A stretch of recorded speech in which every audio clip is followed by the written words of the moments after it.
हे दोस्तों, series financial independence में आप सबका स्वागत है। Welcome to the financial independence series. आज हम बात करेंगे what are the ways that can make us financially independent. First and the foremost habit to become rich और फाइनेंशियली इंडिपेंडेंट जो आज हमने लिस्ट की है वो ये है कि हमेशा हमें अपनी इनकम को इन्वेस्ट करना चाहिए एसेट्स पे, ना कि लायबिलिटीज पे। एक एग्जाम्पल के तौर पे अगर हम बात करें तो अगर आपके पास 5 लाख रुपए हैं, इस 5 लाख रुपए को हम 2 तरीके से खर्च कर सकते हैं।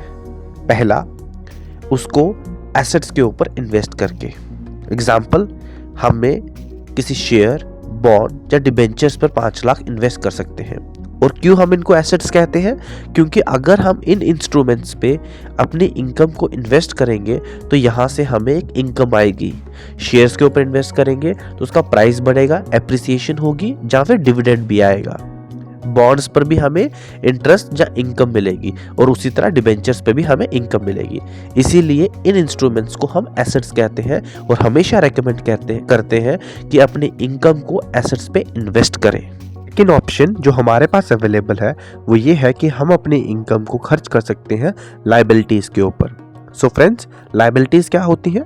लायबिलिटीज वो इंस्ट्रूमेंट्स हैं जिनके ऊपर अगर हम अपनी इनकम को खर्च करते हैं तो वहाँ से कोई हमें सस्टेन्ड इनकम या प्रॉफिट नहीं मिलता। एग्जाम्पल के तौर पर यही 5 लाख रुपया इन्वेस्ट ना करते हुए हम क्या कर सकते थे?